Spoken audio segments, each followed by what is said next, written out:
Bismillahirrahmanirrahim. Assalamualaikum warahmatullahi wabarakatuh. Waalaikumsalam warahmatullahi wabarakatuh. Alhamdulillahi rabbil alamin. Alhamdulillahilladzi arsala rasulahu bil huda wa dinil haq liyuzhirahu 'ala dini kulli walau karihal musyrikun. Asyhadu an la ilaha illallah wa asyhadu anna Muhammadar Rasulullah. Allahumma shalli wa sallim wa barik ala sayyidina Muhammadin wa ala alihi wa ashabihi ajma'in, amma ba'du. Fa ya ibadallah, ittaqullaha haqqa tuqatih wa la tamutunna illa wa antum muslimun. Rabbi a'udzu bika min hamazati syayatin wa a'udzu bika rabbi ay yahdurun. Shadaqallahul adzim. Kita awali majelis kopi tahajud kita ini dengan sama-sama melafadzkan basmalah. Bismillahirrahmanirrahim. Semoga aktivitas kita dari awal tadi tahajud, witir, tilawah Al-Quran sampai dengan saat ini kita diskusi tentang dakwah sampai menjelang subuh nanti, semuanya mendapatkan bimbingan dan ridhonya Allah Subhanahu wa Ta'ala. Alhamdulillah, pujian dan puji syukur kita panjatkan kehadirat Allah Ta'ala atas limpahan nikmat yang luar biasa yang kita rasakan, yang tidak mungkin kita pungkiri dan kita kufuri nikmat-nikmat itu, melainkan kita menjadi saksi atas banyak sekali kebaikan dari Allah Subhanahu wa Ta'ala yang sudah memberikan karunia yang begitu besar buat kita semua, sehingga sampai dengan detik ini kita masih bisa menjalani hidup sebagai seorang muslim dan diberikan kesempatan dengan anugerah hidayah yang luar biasa. Mudah-mudahan kita semua bisa menunjukkan kepada Allah bahwa hidayah itu tidak sia-sia. Salawat dan salam semoga terlimpah dan tercurah kepada uswah hasanah junjungan kita tercinta, suri teladan kita, Nabi kita Muhammad SAW, Nabi akhir zaman, utusan Allah, penutup para nabi dan utusan Allah yang kita cintai, yang senantiasa kita junjung tinggi, ya, dan kita senantiasa ikuti semua sunnah-sunnahnya. Mudah-mudahan kita semua akan mendapatkan kesempatan, ya, berjumpa dengan beliau dan kita semua mendapatkan syafaatnya di yaumul qiyamah. Oke, pagi hari ini masih dalam edisi Zikrul Maut, ya, dan sudah diberikan ilustrasi gambar sederhana oleh Ko Harun, ya.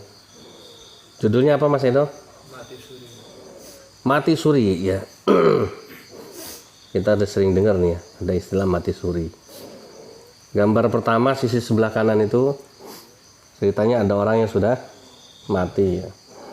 Cuma ini pocongnya enak ini, ya, pakai bantal, pakai selimut. Jadi kayaknya Ko Harun ini sedang berfantasi, mungkin pocongnya kedinginan gitu, ya. Ya ini cuma itu nanti, ya. Gambar itu hanya ilustrasi, ya. Nggak usah dianggap apa namanya serius banget, ya. Kemudian sebelahnya ternyata si mayit itu yang sudah dipocong itu tutup bangun. Nah, ada yang kabur, ya, ada yang kaget gitu, ini, ya, menandakan bahwa dia kok hidup lagi, ya. Ya, inilah yang disebut mati mati suri. Macam-macam, ya. Ada yang lagi dimandiin tahu-tahu hidup lagi, ya. Ada yang udah dipocong kemudian hidup lagi, ya. Nah, kalau udah di dalam kubur mau hidup lagi tetap mati, ya. Dia sadar bangun tapi telat, udah di dalam kubur gitu, ya, repot gitu, ya. Nah, jadi banyak kasus-kasus mati suri yang kemudian kita dengar ceritanya, ya. Yang paling heboh tuh dulu di acaranya Kick Andy, ya, ada perempuan berjilbab, ya, siapa lupa namanya, mati suri. Kemudian dia cerita, ya, bagaimana pengalaman spiritual dia, perjalanan dia selama mati suri, ya. Kalau tiap tahun Mas Bolang ke Jakarta Ramadan juga sama itu, nyari ketimun suri gitu, ya. Bukan mati suri, nyari ketimun suri gitu, ya. Macam-macam, ya, ada istilah mati suri, kemudian ada ketimun, apalagi ada permaisuri, ada ibu, ya kan? Ya nggak ada Bapak Suri, ya. Ada Pak Sur. Ada juga istilah hidup suri. Nah ini menariknya. Jadi mati suri itu adalah satu kondisi seseorang yang secara fisik dia sudah mati, akan tetapi sebenarnya dia masih hidup. Kalau istilah kedokterannya tuh apa ya? Tapi kalau nggak salah ingat, near death experience. Jadi NED sama kayak channel kita ya. Kalau kita NED singkatannya never ending dakwah. Kalau mati suri dalam istilah medis itu near death ya experience. Bukan NED. Ya benar ya? Near death ND nggak kembali ya.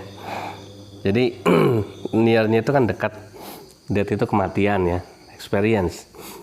Pengalaman, jadi pengalaman dekat dengan kematian ya. Itu istilah medisnya ya. Kalau bahasanya kita ya mati suri ya. Nah pertanyaannya apakah dalam Islam ada istilah mati suri ini atau diakui apa enggak? Ya ada ya.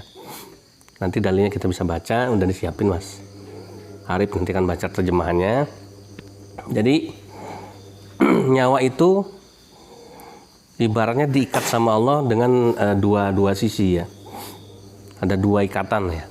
Kalau orang mati suri itu satu ikatan dilepas, satu ikatan masih terikat, sehingga sepertinya dia sudah pergi rohnya itu, tapi ternyata masih ada ikatan satunya ya. Kemudian makanya dia kemudian diikat kembali ya, karena memang belum waktunya dia mati ya, kembali kepada Allah ya. Itu ada yang bilang rohnya itu ngeprengin yang masih hidup. Dikira mati katanya masih hidup ya. Oke, sekarang kita coba buka dalil-dalil tentang mati suri ya. Kita buka surat 39, surat Az-Zukhruf ya. Ayat yang keberapa Mas Arif? 42 apa 43? 42 ya. Saya bacakan dulu Arabnya ya. Nanti Mas Arif baca artinya. Di sini Allah berfirman, A'udzubillahi minasyaitonirrajim. Allahu yatawaffal anfusa hina mautiha wallati lam tamut fi manamiha fayumsikul lati faqada 'alaihal mauta wa yursilul ukhra ila ajalin musamma inna fi dzalika laayatil liqaumi yatafakkarun. Artinya Allah memegang nyawa seseorang pada saat kematiannya dan nyawa seseorang yang belum mati ketika dia tidur. Maka dia tahan nyawanya orang yang telah dia tetapkan kematiannya dan dia lepaskan nyawa yang lain sampai waktu yang ditentukan. Sungguh pada yang demikian itu terdapat tanda-tanda kebesaran Allah bagi kaum yang berpikir. Nah, jadi di sini dijelaskan bahwa Allah memegang nyawa seseorang pada saat kematiannya dan nyawa seseorang yang belum mati ketika dia tidur. Makanya orang tidur itu mirip kayak mati suri, ya. Cuma bedanya secara medis organ-organ tubuhnya masih berfungsi. Kalau mati itu kan menandakan organ-organ tubuh berhenti berfungsi ya. Misalnya contoh jantung ya. Makanya kalau orang mati itu kan diceknya pertama kali jantungnya ya, nadinya masih berdetak nggak di sini kadang-kadang ya. Ada yang meriksa di kaki, di dekat mata kaki. Ada yang nah nih dirasa di sini ya, masih ada apa hembusan napas atau tidak itu ya. Nah itu kalau mati suri organnya berhenti ya, seperti layaknya orang mati ya. Tapi kalau tidur masih normal berfungsi. Makanya kalau ada orang tidur dicek ini, wah masih hidup, mungkin tidur atau semaput sama ya. Orang semaput, orang pingsan, orang koma juga masih sama seperti tidur ya. Jadi organ-organ tubuhnya masih berfungsi, hanya rohnya yang pergi dari jasadnya ya. Tapi kemudian kalau tidur kita udah diatur sama Allah, teratur ya. Ketika kita mau bangun, kapanpun, berapa lama kita tidur, maka roh itu sudah langsung otomatis kembali lagi, ya. Tapi ada juga yang memang ditetapkan kematiannya dan dia lepaskan nyawa lain sampai waktu yang ditentukan. Nah ini maksudnya ini dalil tentang mati suri itu ya. Tapi kebanyakan rata-rata kalau mati suri itu tidak lama ya, karena tadi kalau udah keburu dipendam di tanah mau mati suri tetap mati urusannya dia. Saya kebanyakan ketika dinyatakan meninggal biasanya mungkin pas dimandiin ya, pas di kafanin atau pas disolatin ya, atau pas mungkin lagi digotong mau ke kuburan ya, belum sampai dikubur udah bangkit lagi. Memang kayaknya sengaja begini, mungkin orang-orang yang mati suri itu memang min qadarillah gitu ya, semua atas ketetapan dari Allah ya, nggak sembarangan. Jadi kalau misalnya Allah itu nggak atur, bablas itu nanti dikubur hidup-hidup kan gitu ya. Kasarnya kan gitu ya. Memang udah diatur, kok ndelala pas belum dikubur dia sudah hidup lagi. Nah ini memang sudah diatur sama Allah ya. Dan kira-kira buat Allah hal yang demikian ini hal yang mudah atau susah? Gampang ya. Mau menghidupkan orang, mau mematikan orang ataupun semua makhluk hidup yang Allah ciptakan, buat Allah itu nggak sulit ya. Jadi misalnya dalil yang lain, misalnya tulijul laila fin nahari wa tulijun nahara fil lail wa tukhrijul hayya minal mayyiti wa tukhrijul mayyita minal hayy. Jadi Allah itu berkuasa tulijul laila fin nahar, memasukkan malam ke siang, siang ke malam ya. Kemudian menghidupkan yang mati menjadi hidup, yang menghidupkan yang hidup jadi mati ya, macam-macam. Allah kuasa ya. Innallaha ala kulli syai'in qadir. Segala sesuatunya sudah atas penguasaan dari Allah Subhanahu wa taala. Maka oleh karenanya itu buat Allah apapun itu, mau mati suri ya, mau mati beneran, tidak ada yang mustahil. Semua bisa terjadi ya atas izin dan kehendak dari Allah Subhanahu wa taala ya. Apakah bisa kita minta sama Allah, ya Allah, saya kepengen merasakan mati suri? Ya silakan aja berdoa minta. Kenapa? Kan itu semua tergantung dari Allah ya. Nah, karena udah diizinin ngerasain biasanya ya, wow itu ya, dapat pengalaman yang luar biasa. Tapi janganlah minta mati suri gitu ya. Minta supaya dosa-dosa kita diampunin sama Allah kan ya. Nah kalau nanti mati beneran nggak balik lagi. Sementara amalnya belum cukup ya kan, repot ya. Nah kemudian yang kedua ada istilah hidup suri. Wah ini Abi baca salah satu artikel yang menarik. Ada istilah mati suri, ada istilah hidup suri. Bedanya di mana? Kalau mati suri itu orang yang sepertinya mati tapi masih hidup. Nah kalau hidup suri itu kebalikannya. Orang yang sepertinya masih hidup tapi sebenarnya udah mati. Ini sindiran sebenarnya. Jadi sindiran buat orang-orang yang hidup tapi nggak pernah ibadah sama Allah ya, nggak pernah berzikir ya, jauh dari Allah, melanggar perintah Allah ya, nggak pernah takut sama Allah, nggak pernah patuh sama perintah Allah. Inilah orang yang seperti ini yang disebut dengan orang yang hidup suri. Hidup tapi layaknya orang mati. Dinasihatin nggak mempan ya, dikasih tahu nggak mau dengarkan ya, diajak bertobat menolak, diajak sholat titip apa? Titip salam kan ini. Ditanya kenapa sholatnya buru-buru, bolang maren, udah hafal kan ini. Selalu dia ketika diajak berbuat baik banyak alasan ya. Yang inilah, yang itulah ya. Tapi kalau diajak maksiat langsung ya lompat. Ya, diajak ke tempat-tempat yang tidak ada ridha Allah di dalamnya, langkahnya 1000 ya. Makanya kata anak muda zaman sekarang kan, ibaratnya demi cinta aku rela ya, gunung kan kudaki, lautan ku seberangi, masjid ku lewati kan ini. Jadi demi mengejar cinta pada manusia, pada harta, pada jabatan, gunung bisa didaki sama dia. Mau gunung Everest kayak Himalaya kayak ini.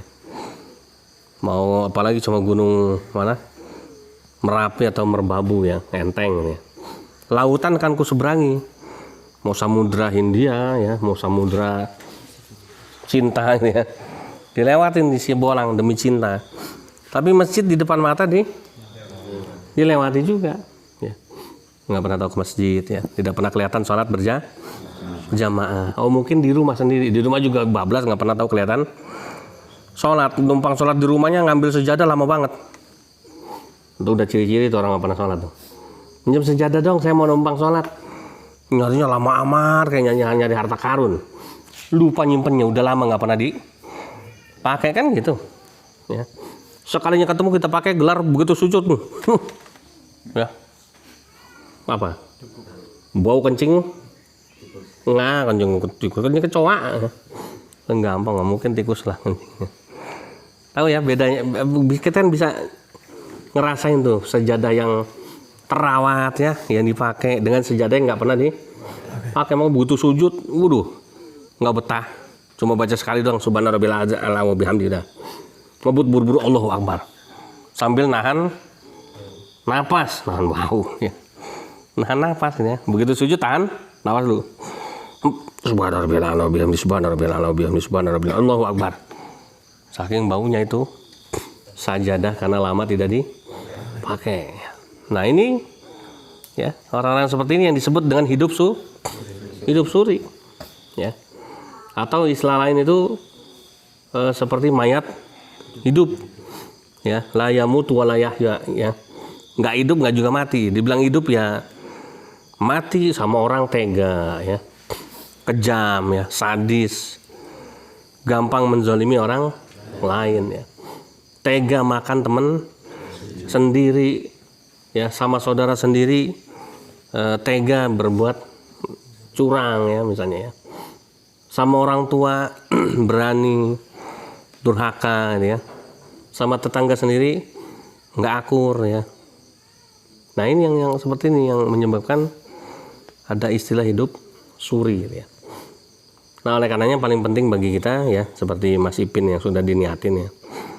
Ya sebentar lagi kan mau kawin Mas Ipin. Makanya udah lebih sering bermimpi. Biasanya kalau orang udah mau nikah itu senangnya mimpi. Sebelum mimpi ngapain dulu? Tidur ya. Makanya. Jadi kalau orang udah kelihatan sering tidur itu berarti dia sedang membangun mimpinya ya. Ya. Dalam mimpinya dia berdoa, ya Allah mudah-mudahan besok aku akan jadikan istriku sebagai permaisuri di surga. Wah, gitu ya. Jadi nggak mau kalah, mati suri, hidup suri, tiap tahun makan ketimun suri, bininya dijadikan permaisuri, emaknya jadi ibu. Wah, di mana-mana ibu suri sama permaisuri menang mana? Ya menang ibu suri. Nggak pernah nonton film kerajaan enak ya, taunya kerajaan setan aja udah tonton ini ya. Dalam film kerajaan tuh apalagi di Cina kaisar-kaisar itu dia lebih takut sama ibu suri ketimbang permaisurinya. Jadi kalau keputusan kaisar bisa dibatalin kalau ibu suri tidak setuju, nggak main-main. Itu menandakan bahwa itu simbol ya, betapapun tinggi jabatan kita, kalau sudah urusan sama ibu kita, ibu kita lah yang paling tinggi ya. Bini juga kalah ya. Jadi bukan lebih tinggi kedudukan permaisuri, bukan. Dalam kerajaan seorang raja, seorang kaisar, seorang sultan ada namanya ibu suri. Ibu suri itu ibu kandungnya si kaisar itu, si raja itu ya. Kalau udah ada ibu suri datang, wah semua pada diam, nggak ada yang berani. Bahkan kaisarnya pun harus tunduk, harus hormat sama ibu surinya. Kalau permaisuri kebalik, permaisuri itu yang harus hormat sama kaisarnya, sama rajanya. Bukan rajanya yang hormat sama permaisurinya. Dan ketika ada ibu suri, permaisuri pun harus memberi hormat sama ibu suri. Itu nggak main-main. Orang non muslim saja, orang Cina saja ya, bahkan di tempat-tempat lain ya, yang mengadopsi sistem kerajaan begitu memuliakan, begitu menghormati posisi seorang ibu. Makanya ada istilah ibu suri, nggak ada istilah bapak suri. Ya. Makanya negara, satu-satunya negara yang pakai suri juga cuma satu, Suriname gitu ya. Mungkin dulu banyak orangnya pada mati suri gitu ya. Atau mungkin produknya banyak yang nanam ketimun suri, nggak tahu juga gitu ya. Kenapa namanya jadi Suriname gitu ya. Nah makanya itu ya, sehingga wajar kalau Mas Ipin yang mau menikah itu sekarang sering membangun mimpi. Duduk, dia membangun mimpi. Ngobrol, dia membangun majelis kopi tahajud, dia membangun mimpi. Dan dalam mimpinya dia berdoa, ya Allah, aku janji aku akan jadikan istriku besok sebagai permaisuri. Dan ibuku akan aku jadikan ibu suri. Tiap tahun aku akan makan ketimun suri. Aku nggak mau hidupku seperti hidup suri kan. Ini kan judulnya suri nih. Dan besok aku bisa hijrah sekeluarga tinggal di suri. Misalnya gitu ya. Nah itu ya. Baik, kita sama-sama akhiri majelis kopi tahajud kita. Mudah-mudahan ini menjadi pengingat kita sekaligus penyemangat ya, supaya kita bisa lebih semangat mencari bekal untuk kehidupan kita setelah kematian ya. Karena apa? Karena memang ya namanya orang mati, mau mati suri, mau mati beneran, ya tetap judulnya mati gitu ya. Orang yang mati suri mungkin dikasih sama Allah sebagai saksi bahwa ternyata memang ada yang namanya alam kubur kan ya. Bahwa ada kehidupan setelah kematian, bukan omong kosong ya. Karena ketika dihidupkan kembali dia disuruh bercerita bagaimana pengalamannya ketika mati suri itu, ada yang ketemu malaikat, lihat orang di neraka. Itu seperti memang sengaja sama Allah untuk menjadi bukti ya, supaya selama ini kan kita nggak pernah tahu ya, kalau tidak karena iman pasti kita akan menyangka lah, nggak mungkin lah ya, nggak mungkin ada dong, nggak mungkin benar kan ya. Tapi ketika ada orang yang merasakan langsung baru kita percaya ya, benar ternyata ya, ada loh alam kubur, ada loh kehidupan setelah kematian gitu ya. Nah jangan sampai kita sombong ya. Oke, kita cicipi kopi tahajud kita dengan membaca basmalah. Bismillahirrahmanirrahim. Alhamdulillah. Semoga menambah amal soleh dan keberkahan buat kita. Kita tutup dan baca doa penutup majelis. Subhanakallahumma bihamdika asyhadu an la ilaha illa anta astaghfiruka wa atubu ilaik. Billahi taufiq wal hidayah. Assalamualaikum warahmatullahi wabarakatuh. Waalaikumsalam.